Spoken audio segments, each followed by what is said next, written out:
I'm making this big jump from 4th grade to 7th grade, and I'm very excited for it. But I'm also wondering, man, like that's going to be quite the change going from having these students all day, and where if I wanted to, I could kind of usually like, oh, we need a little bit more time on this math lesson.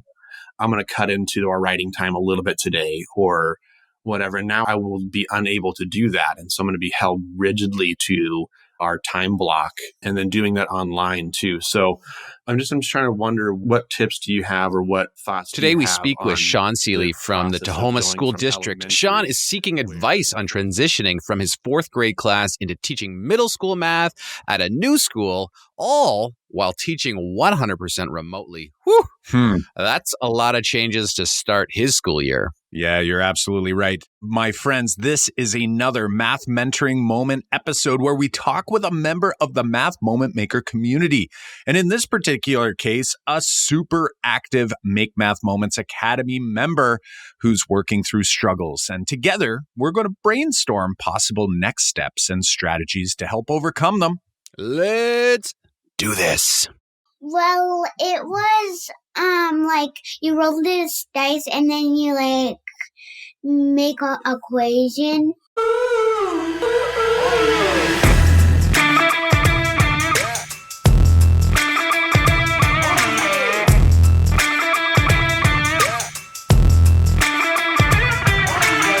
Welcome to the Making Math Moments That Matter podcast. I'm Kyle Pierce from tapintoteenminds.com. And I'm John Orr from mrorr-isageek.com. We are two math teachers who together, with you, the community of math moment makers worldwide who want to build and deliver math lessons that spark engagement, fuel learning, and ignite teacher action. All right. Let's get ready for another jam-packed episode. But first, we'd like to take a moment to give you the heads up that we've been busy adding new full units to our Make Math Moments website, including one of our most recent 6-day units called the Woolly Worm Race. Yes, in day 1 of this unit, student curiosity is sparked by watching a short clip of a bunch of woolly worms, or in other words, caterpillars, racing up a string. What will the students notice and what will they wonder? After acknowledging student voice and addressing as many notices and wonders as we possibly can up front, we'll challenge them to first estimate and then determine how far the winning caterpillar climbed.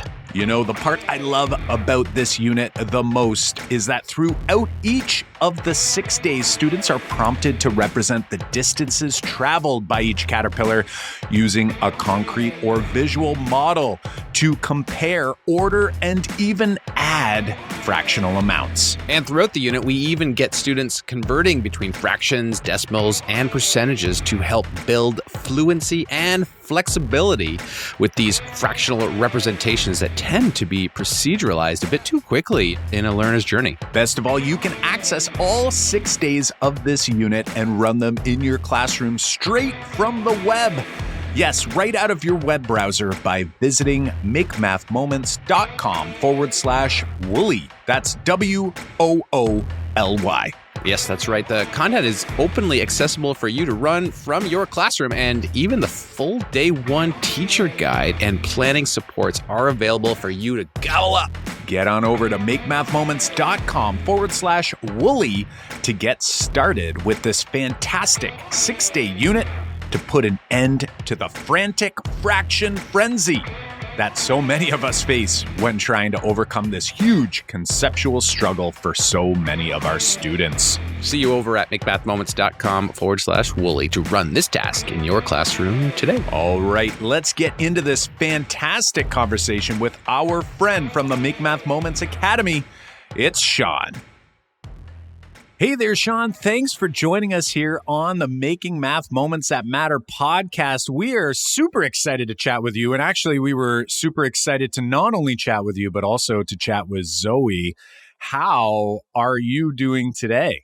I'm doing really well, thanks. Yeah, Zoe was super excited to talk to you guys. And we've listened to every episode. And when I was taking her to school with me in the mornings, she went to my elementary, and she'd always ask, like, Dad, is there another Kyle and John that we can listen to? And you're always dancing in the back to the intro and outro music. And yeah.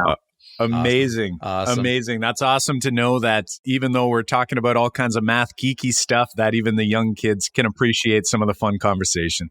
She's going to be like a superstar teacher before she's 8 years old. Hopefully she doesn't start critiquing her own teachers. Eh? Yeah. Well, I heard this is what they said on the show the other day. Dan Murray was on the episode the other day, and he said this. Yeah. Awesome stuff. Shawn, fill our listeners in a little bit about yourself. Where are you coming from? Like, where are you located? What are you teaching? How long you been teaching? Give us a little backstory there so everyone gets to know you.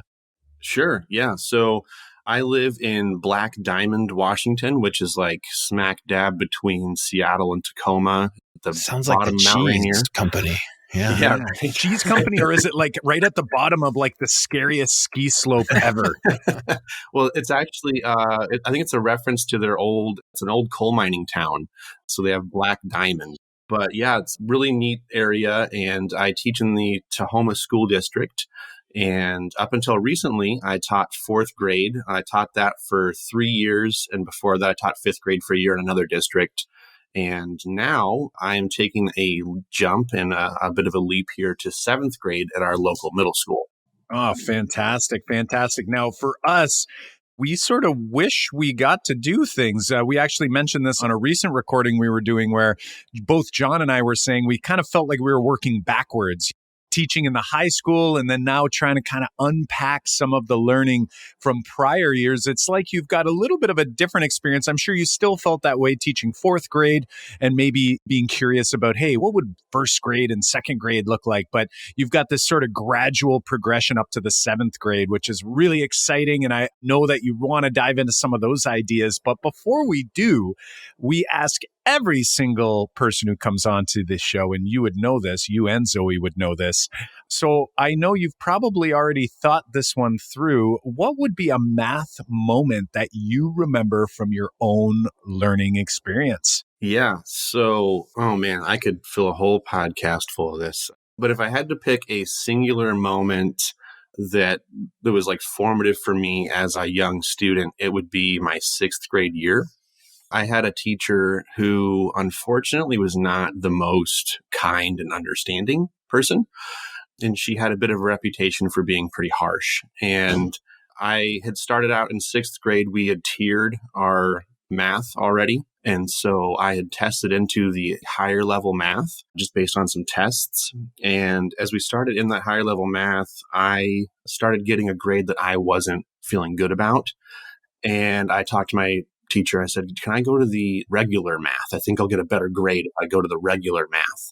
And he said, well, if that's what you want, well, then we'll go ahead and let you do it. And I go to this class and it's with this other teacher. And when I got there, a student raised his hand to answer a question.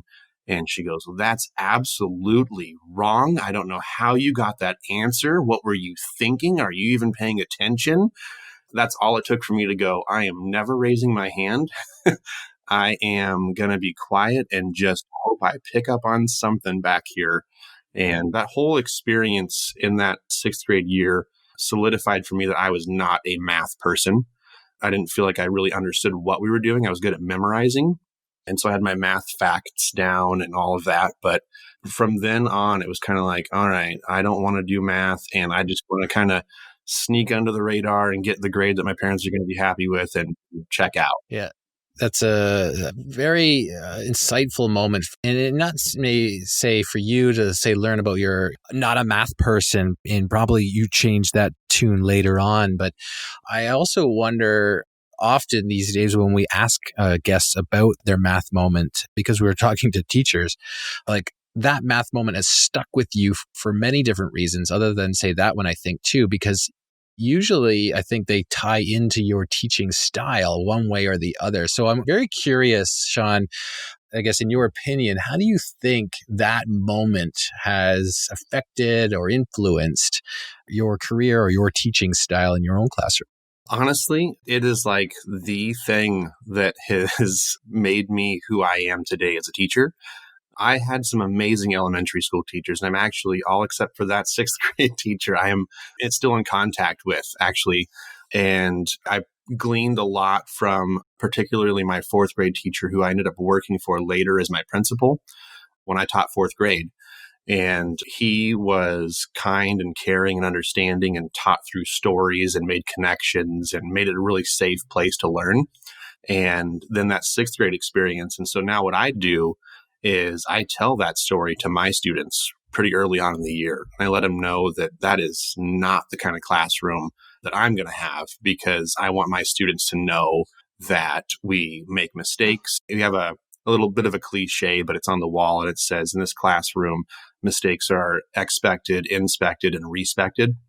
And I let them know, like, hey, if you're not getting stuff wrong and we're not making mistakes, then I'm wasting your time, because clearly you know everything already. We kind of joke about it, but the kids really pick up on that, and they, not right away, but I guess they kind of, once they see someone else that's willing to raise their hand and put something out there where it's kind of like the rough draft math kind of idea, right? Like, this is a half-baked idea. I'm not really sure about it yet, but I'm willing to share it out. And sometimes it's not right. And then they all kind of wait and collectively hold their breath. Like, is he going to really do what he said? And, I go, well, that's interesting. Can you tell me about it? And like, what made you come up with that? And then we have a conversation about it. And then the kids realize, oh, this guy's serious. Like, he wants to know and isn't going to put us down. And so walking the walk, right? I mean, right, I think, yeah, we talk about this a lot, where it's easy for us to put that quote up on the wall, like you referenced, which is an amazing quote, by the way, but it's a lot harder to actually put it into practice. We have all these positive messaging around our rooms oftentimes, and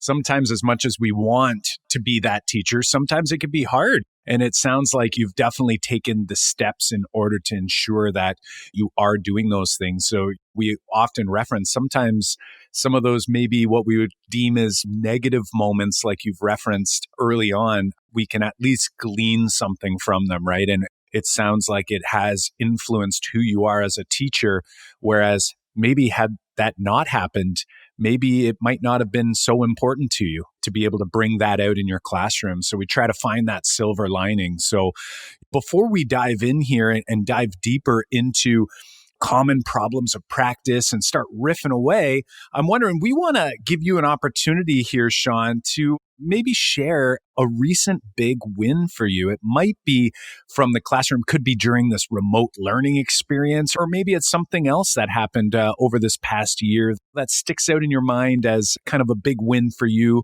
maybe in your own teaching practice, or maybe it's because of something that happened for or with your students. Yeah, I've got a few, if that's okay. Yeah, sure. That were kind of like all different styles and scenarios here. So one that I just absolutely love was this last summer. So here we are in the summer of 2020. It was the summer before COVID summer. And I was doing one-on-one tutoring in our local library. And this girl was going into fifth grade, was very bright, very intelligent, and just an amazing kid. And she just wasn't confident in math, even though she could do the procedures, but she had no idea why. And so whenever I met with a student the first time, I kind of gave them a couple of task questions and said, hey, I'm going to take some notes and just kind of watch you do your work. And don't worry about what I write down. I'm just observing what you do so we can see what we want to work on. And she gets a multi-digit multiplication problem and flips through the algorithm and like nobody's business. And then I said, hey, could you tell me, like, you got the answer was right. Like, a way to go. Like, you're just killing it. Do you know why that works? And she looks at me and I could see like almost tears in her eyes. Like, I have no idea what I'm doing, but I'm doing it right.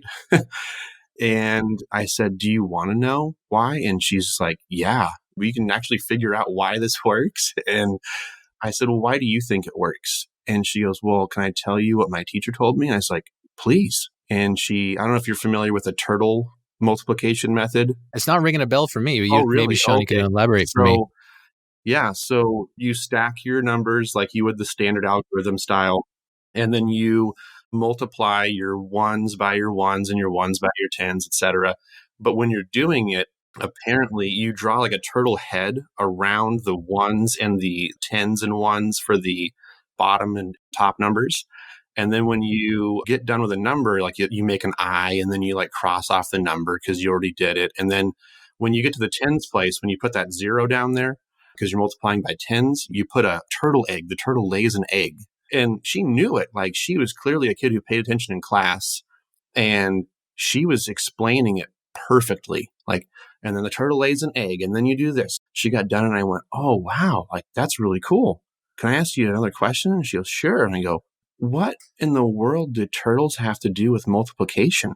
And she stared at me for a minute, and she's just trying to think, like, there's got to be a reason that my teacher did this. And then she starts laughing, and she goes, nothing? And I go, yeah, absolutely nothing. And so then we pulled out some tiles and base 10 blocks, and we started constructing area models because I asked her if she could decompose numbers, and she knew how. And by the end of our hour-long session, she was just like so confident, and like she could make the connections to the algorithm. And hearing from her and her mom by the end of our time tutoring together said that she wants to be a math teacher now, and just really cool to see that confidence build up in those kids. I was just going to jump in here. I just Googled turtle method multiplication, and I'm seeing like tons of pictures of turtle heads, and people are saying, do you turtle head and the turtle head method? And I have to really struggle to see where the turtle head is. It's like, I see this like loop around the numbers, but that's it. Yeah, there's some videos on YouTube if you want to go down the rabbit hole.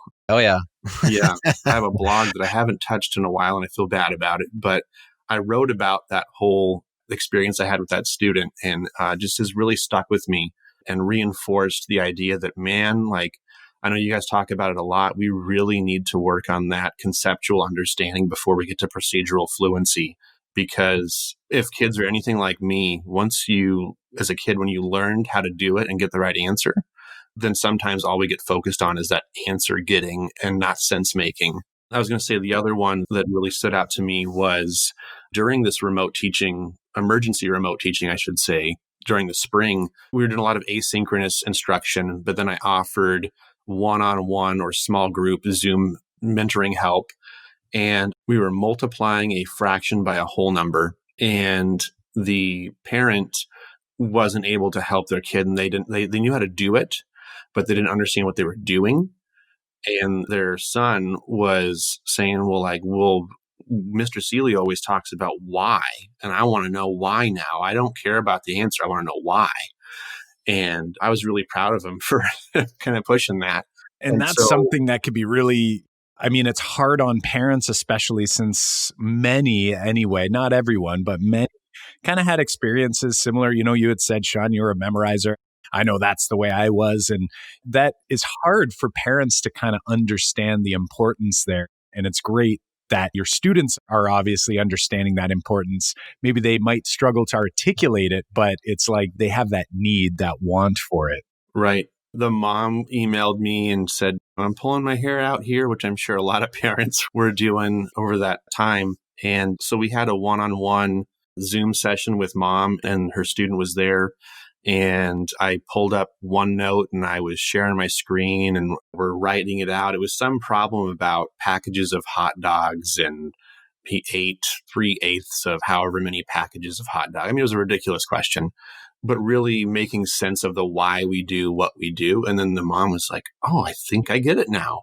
And like, we're explaining why we do what we do. And it was just a really cool experience too.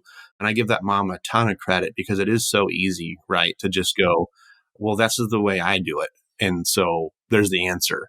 But for the mom to model for her kid, hey, let's ask and see, and let's learn together. And that was really cool. Right. It's often easier in the short run to just jump straight into these kind of techniques, especially for parents who are just remembering that, even though they may have learned the why behind it when they were young, or maybe not, but it's definitely easier to do that. And it's tempting to just get that done, just to move on, because that's all they remember in the end anyway. It's hard. I think most people don't remember why these algorithms work the way they work. They just remember them. As I said, even though maybe they did or were shown how they come out to be, but it's hard to kind of go backwards once you know it. It's funny because, like, a little bit of a embarrassing confession here. When I was in 4th grade and we were learning multi-digit multiplication, I was sick for a week, with like the flu or something. And I don't know if you guys have been exposed to this terrible thing called lattice. but we learned lattice before we learned the standard algorithm. And so I was there for lattice and I had no idea why it worked, but I could make the box and I could put the slashes in and I could put the numbers in and add them up. And then I missed the standard algorithm. Well, no one cared that we knew how to do the standard algorithm. They just wanted the answer at that time. And I did not learn the standard algorithm for multi-digit multiplication until I taught fifth grade. And I had to teach it with decimals. And I sat down and I looked at the teacher guide and I went like, oh my gosh, that makes perfect sense. Wow, if somebody would have explained it to me the way this teacher guide did, that would have been great. But it's fun to tell parents that that algorithm is not always needed even. So, Shawn, can you share with us any kind of big struggles or maybe a big wonder you have experienced in your teaching journey that you want to dive into here today with us? Like anything on your mind that we can dig into and then come up with some strategies to move forward? yeah, so I know that we're going to be starting our year 100% online remote, at least through our first quarter, which will be interesting. And there's going to be synchronous and asynchronous learning involved. And we're not sure what our schedule looks like yet, which is, we're getting down to the wire here. Everyone's kind of like, hey, come on, let's go so we can start planning. But I'm making this big jump from fourth grade to seventh grade. And I'm very excited for it. But I'm also wondering, man, like that's going to be quite the change going from having these students all day. And where if I wanted to, I could kind of usually like, oh, we need a little bit more time on this math lesson. I'm going to cut into our writing time a little bit today or whatever. And now I will be unable to do that. And so I'm going to be held rigidly to our time block, which I believe is going to be about 60 minutes. And then doing that online too. So I'm just trying to wonder, what tips do you have or what thoughts do you have on the process of going from elementary, where in fourth grade, I mean, I'm dealing with whole numbers, positive numbers. We just touch on decimals and fractions really. And then now going into seventh grade. And I'm just kind of wondering, I know in fourth grade, you'd have students who show up who maybe don't have all of the prerequisite skills, which is always something that we always deal with every year. But now in seventh grade, I'm wondering, does that get amplified if those kids didn't have those underlying concepts and they've kind of been socially promoted through the system? And now here they are in a grade 7 course. Yeah, for sure. So just repeating back some of the ideas here, I think John and I feel very similarly when it comes to the uncertainty moving forward. We are actually going back here in Ontario. And so we will be in schools, and depending on how things go, it might change. There might be some blended models happening, but it sounds like we're going to be going back, but the schedules are going to be changing. And for example, John is going to be going back to like a quadmester system where he's going to be essentially with one group, like one course of students in high school for half the day, which is kind of scary. Like it's almost the exact opposite worry that you have. Half the class, double the time. Right. Yeah. You're sort of worried. You're like, shoot, we only have 60 minutes. John's like, oh my gosh, I have a lot of time here. Like, how am I going to do this? Well, but you also have to cram in a course in 2.5 months instead of drinking water through a fire hose there. Yeah. Absolutely. Absolutely. So wondering what that might look like, sound like. And I'm wondering if we were to dive deeper, if you were to kind of describe what part about that. So you've already described, we heard you mention this idea of one benefit of elementary teachers and even some middle school teachers, depending on the setup and where they are, have this kind of flexibility if you're teaching more than one subject to the same group of students, that you can kind of say, you know what, today we're going to borrow a little bit of time here, or even do a cross-curricular activity where you can kind of be trying to address multiple learning goals or expectations at the same time through one activity. Here, you're feeling a little more hindered. If you had to kind of narrow down, can you tell us more about what specifically is making you maybe sweat or get a little anxious about that time being a little bit more defined, a little bit more restricted? Yeah, I guess for me, it's really looking at that model. And I guess more than anything, it's the fact that we are doing it synchronously. I think that's the expectation that they've kind of set and all but nailed down, is that we're going to have this synchronous remote instruction within that hour block. And that's what makes me a little bit apprehensive, a little bit nervous that I'm going to be on a Zoom meeting with 30-ish kids that may or may not have their cameras turned on. It kind of seems that that's the new idea, that some students might feel uncomfortable or things like that. But yeah, teaching to a screen, I think, is going to be a new thing for me. And then also starting that year off. I know you guys have had episodes about this before, but starting it off remotely in a new environment where, if it was at least at my old elementary school, everybody knows who I am. You kind of know the teachers and whatever, seen them around. But now I'm this new guy that these kids don't know from Adam. And yeah, it's just kind of an interesting, how in the world do you start it off and then retain their attention for 60 minutes while talking to a potential blank screen? Potentially nobody. Yeah. Shawn, let me ask you this, just so I get the change right, the way you described it. So I was imagining your grade 4 class in classroom, you taught all subjects, correct? Is that how that went down? Yeah. So initially I taught all subjects, and then I had worked with my 4th grade team we started rotating students through our science so we could focus on a single science subject. And then this last year I taught math for 2 classes, and my partner teacher taught reading for both of our classes. But you taught the other subjects in the mean. That's I did, it. yeah. Mm-hmm. And so that was where you were referencing that you would borrow some time from like history or geography or that kind of stuff, or social studies. Okay. And so then now when you move to 7th, I'm guessing some of your conflict, your struggle is that you're more like me. Like as a high school teacher, I have my one block of math that I teach to a few different groups of students, but I only teach math. Is that what's happening? Yeah. So I'll be teaching math for the first 3 periods. It'll be 7th grade math, 3 periods in a row. And then I teach science for 7th grade for 2 periods. Then I have a planning period. Okay.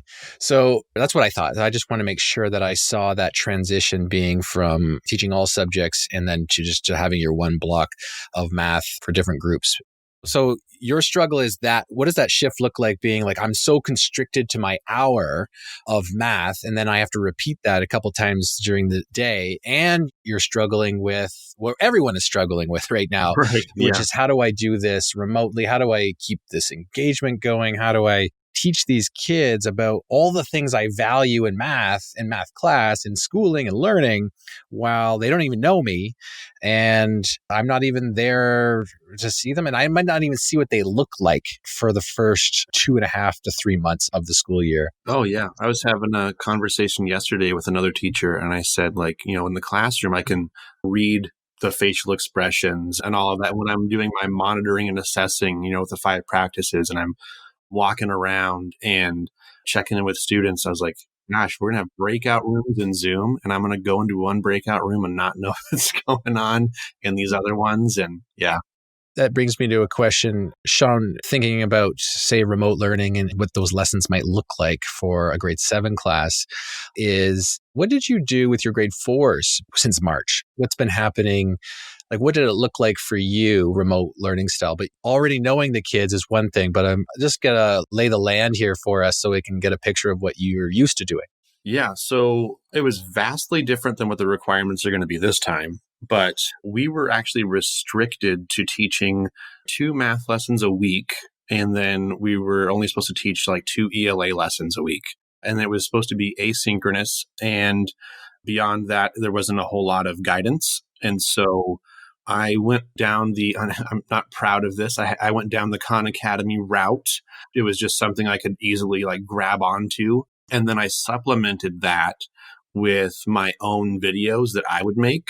And so I did like screencasts or things like that. And then I have Camtasia, and I'm a bit of a computer nerd. So I was putting animations in and doing noticings and wonderings that way. And then we would have those optional Zoom meetings where kids would pop in, or I'd pose a question on Google Classroom, would show up in a stream, and I'd say, watch my little notice and wonder video. What do you notice and what do you wonder? And let's have a conversation about it through the stream. But it was very hard to have any sort of real dialogue with students.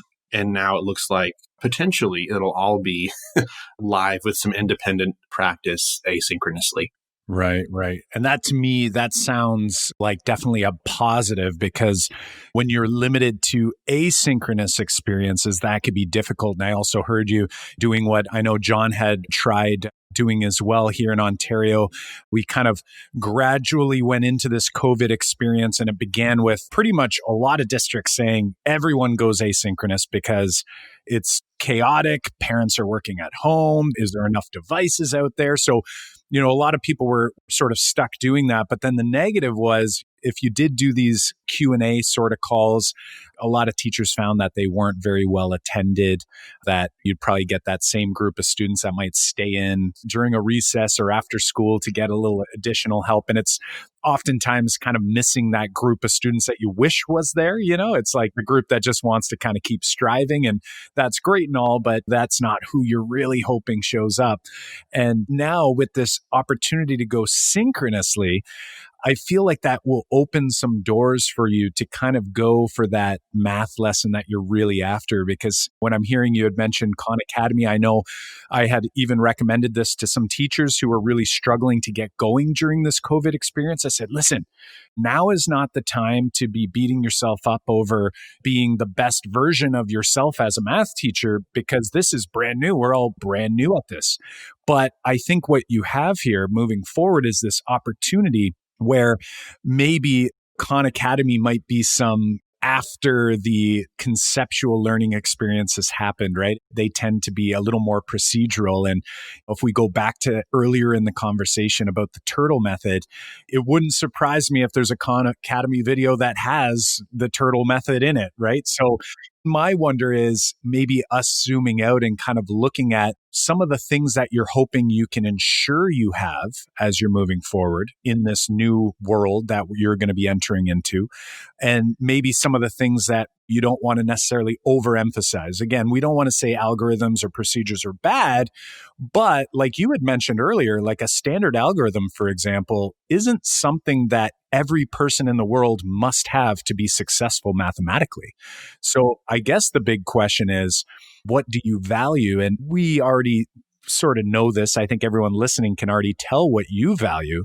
And then I guess the question we'll put back to you is, how might you start unpacking this experience, this environment that you're going to be teaching through, to ensure that what you value, which I'm going to argue is this concepts first approach versus like a procedures first approach, how can we pull that out? And when you look at this new grade 7 curriculum, I'm wondering, how are you feeling about just the content in general when it comes to like familiarity with it? Not necessarily whether you can do it or not do the math, but more or less like what it is you have to teach. Is there any uncertainty there, or still some work to be done around trying to think through how it all connects and what's most important to you and to your students as they move forward?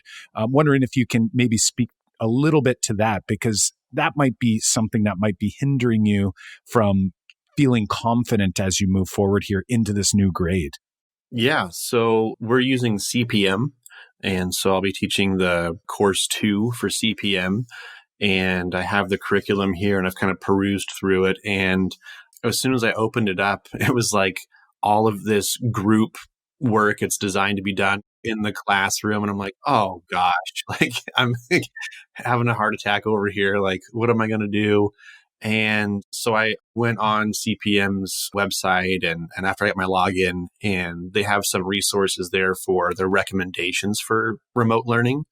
And so that was beneficial for me to kind of peruse that. And they're saying, hey, focus on these core questions and have the extensions available. But it looked like kind of they had like a bit of a routine that I feel like I can kind of implement that fits with more my teaching style anyway, where you start off with a noticing and wondering or a question, do a quick poll and like see how the kids are doing. And if they're doing really well, then you can go ahead and put them into these breakouts if they're kind of understanding the concept, and then check in on them. And then you bring them all back together and have a closure activity and have some discussion and dialogue and things like that. So I'm feeling pretty good about that flow, I guess. But I guess, yeah, really for me, it's the newness of it all, if that makes sense, and just all of it all at once. So no, I think it gives us a good snapshot into things that we all have to consider, especially when you start from scratch or start something new. And I think you have to also give yourself permission when you start a new grade or a new course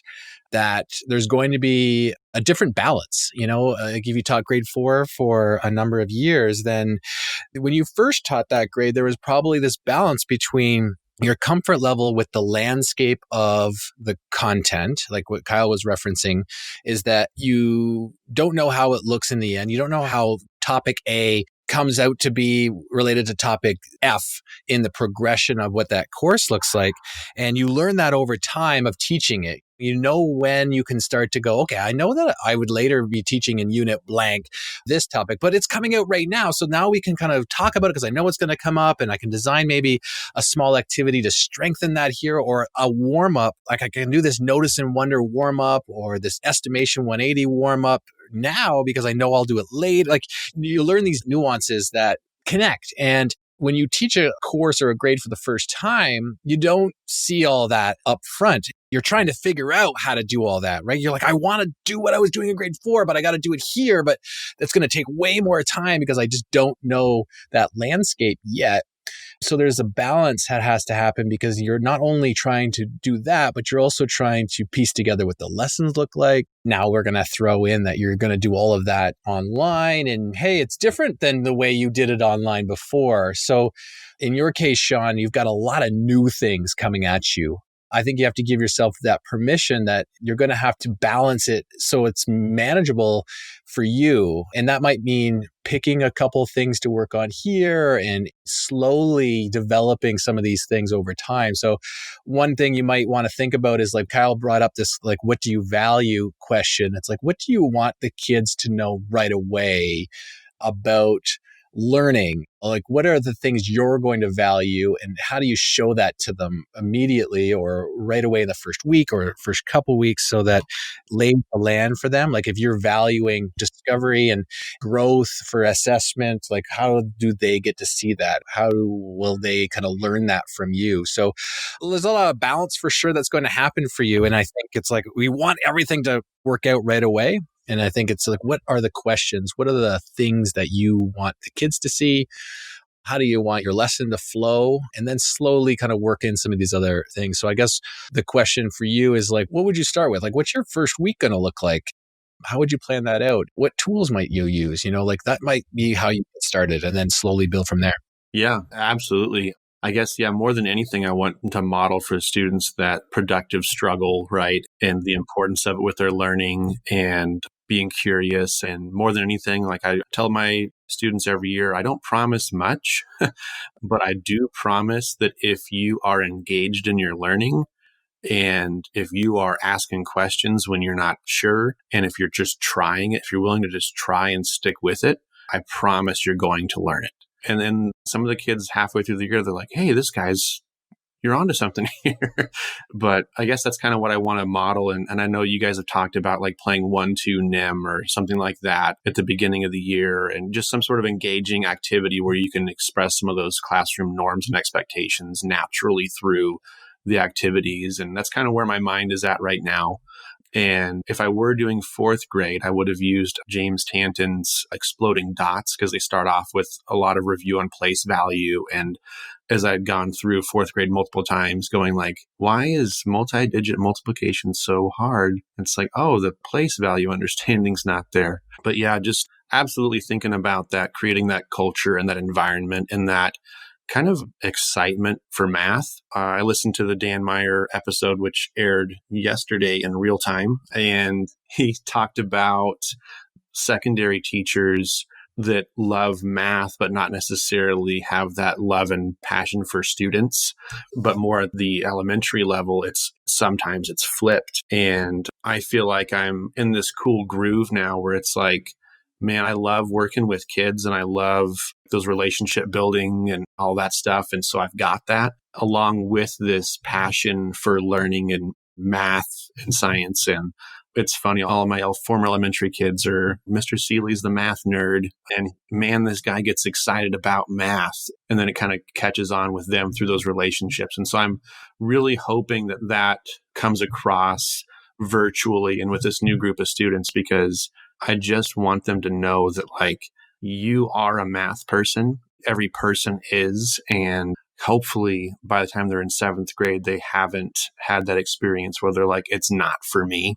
And I guess that's more what I'm looking at too, is like, man, I really hope the kids haven't given up yet. And for those ones that have or have those dispositions about themselves, to help them reveal the truth on that you are a math person and you are capable and you have it within you, and let me help you discover that, It sounds, and we hear it throughout this entire conversation, that your philosophy, your approach, what you value is definitely in place.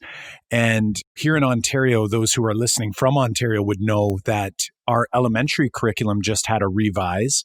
So it's been revised, it's been released, some changes have happened. And some of the things that they've really highlighted, which I really like in this Ontario curriculum, which has been done through the math practice standards in Common Core, is this idea of how important the math processes are, which again, the math practices would be very similar. And they've also included social emotional learning skills in that.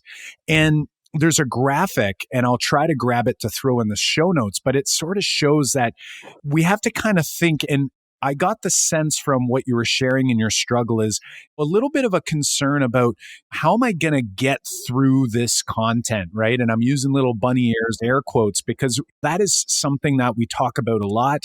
We are constantly concerning ourselves with checking off this list of all these expectations, all these standards that we must bring into the school year. And sometimes maybe this opportunity, as a lot of us are thinking about how either your class dynamic is changing, or like John, his schedule is compacted and the days are longer, but the number of days is shorter. You're dealing with a tighter timeline. What I think could be helpful as we reflect further and as you begin planning for this upcoming year or continue planning is kind of zooming out and going back to what you had said, that you didn't want to guarantee too much or promise students too much, but those things that you want them to have, this ability to essentially be resilient through productive struggle, to be able to be a problem solver, to be able to use tools and representations. We heard this through your math moment or your big win that you were sharing with the turtle method, and just really saying that, like, which is more important? And I think it helps me to sort of calm myself when I'm feeling like I'm going to be pinched for time, like all of us will be this upcoming school year, and all of us were in this past COVID experience. When you look at it and you go, okay, I've got all this content.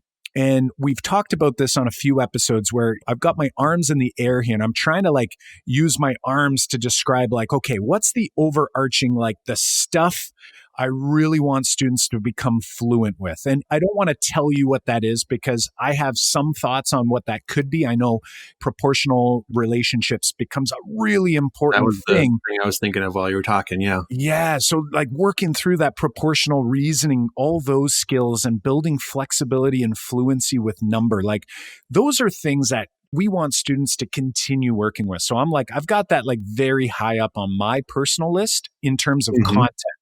But then there's like all kinds of other content that are there. And sometimes we forget to ask ourselves why they're there. And a lot of times the content, in my opinion, isn't necessarily there so kids remember the content itself. Like a perfect example in high school would be completing the square. You know, John and I bring that up as an example. Like completing the square has not served me well in the real world.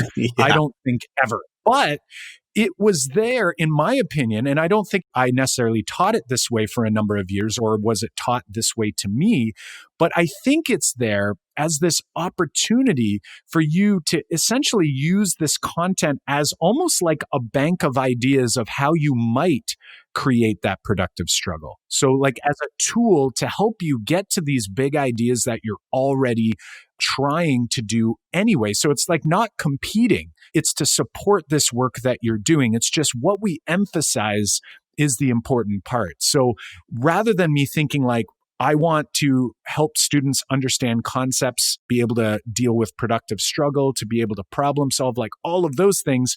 And then there's all this content they need to know.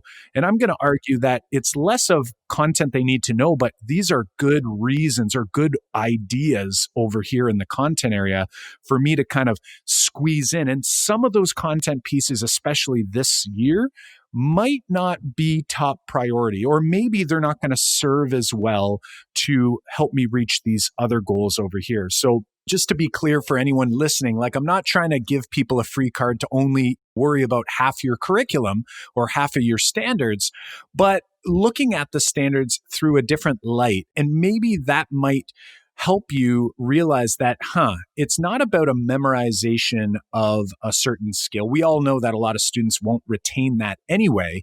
It's about experiencing. It's about working and struggling through these problems. And these are a lot of the things that I know you, Shawn, have experienced through our online workshop and having engaged in some of our proportional reasoning course that you've kind of sampled out as an early Academy member.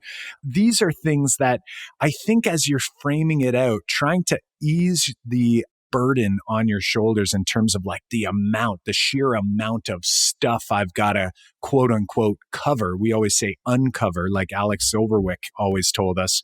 We want to uncover curriculum for the reason of serving those math practices or process expectations and helping students with those social emotional learning skills. So while those things, I know it doesn't make this struggle go away, but I want to turn it back to you and give you an opportunity to kind of think about what we've been talking about in this episode. And are there any takeaways that you have? How are you feeling now that we've had this chance to chat in terms of what maybe your next steps might be as you continue to get closer and closer to this new grade 7 experience? Yeah, as we're having this conversation, it's funny because sometimes just talking about it, honestly, is the difference maker. Especially I used to talk to colleagues about stuff like this, and that doesn't happen as much now.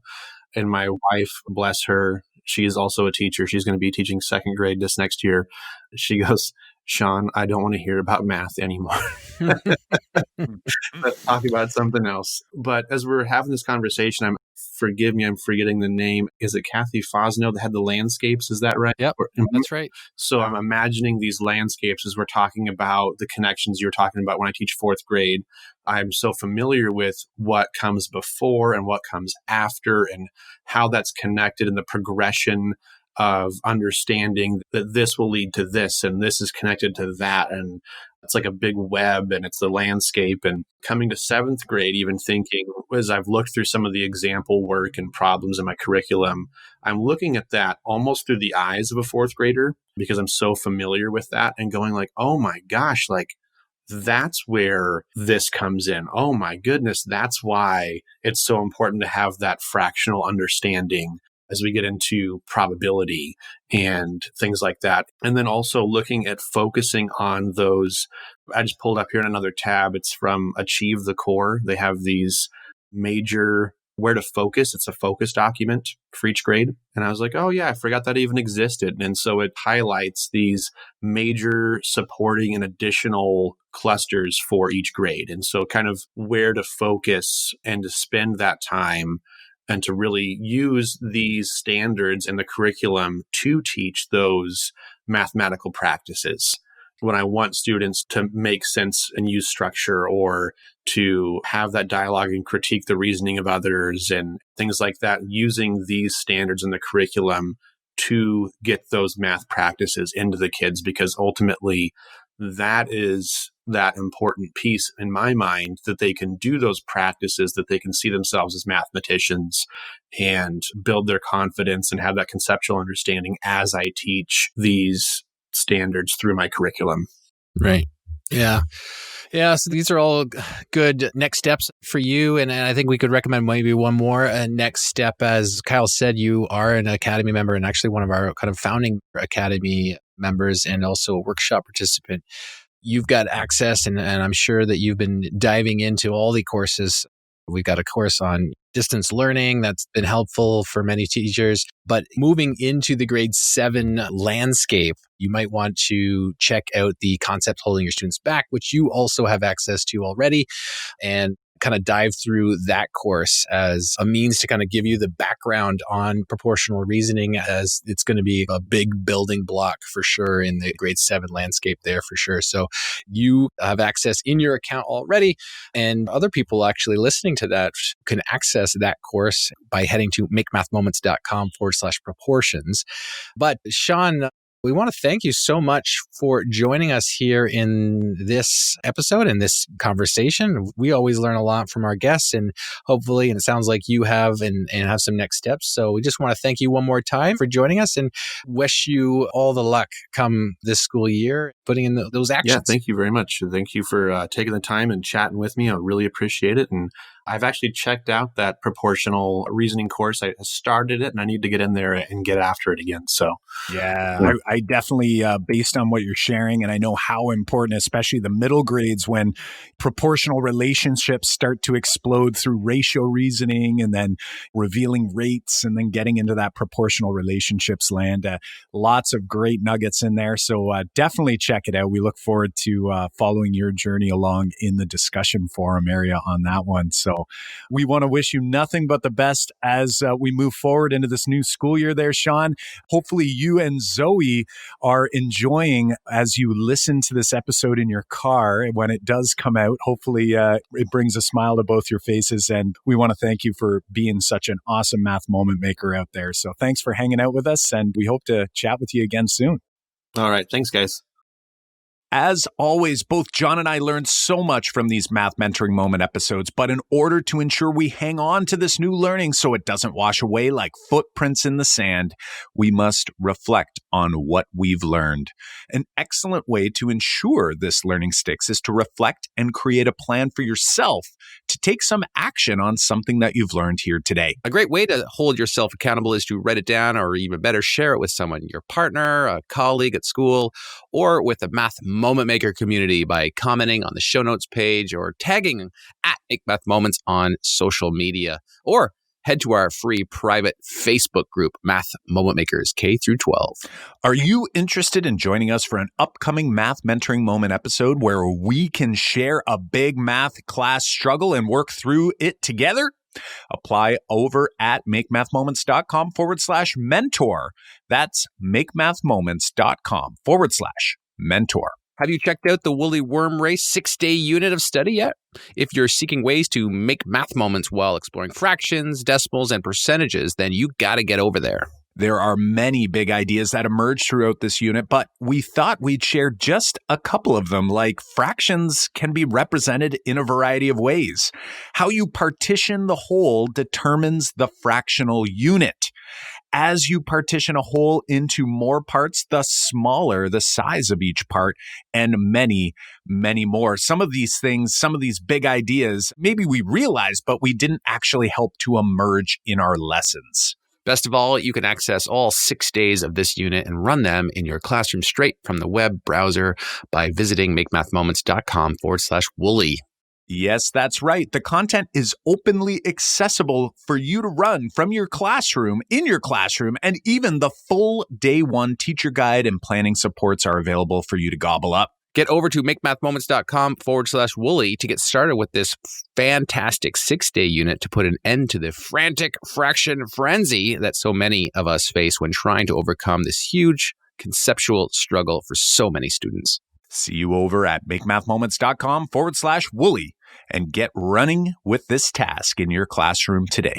In order to ensure you don't miss out on new episodes as they come out each week, be sure to subscribe on your favorite podcast platform and help us grow this podcast by leaving us a rating and review on Apple Podcasts.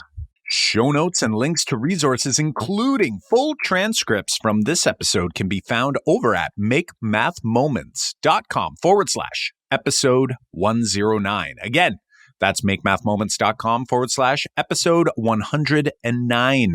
Well, my friends, until next time, I'm Kyle Pierce. And I'm John Orr. High fives for us. And high five for you.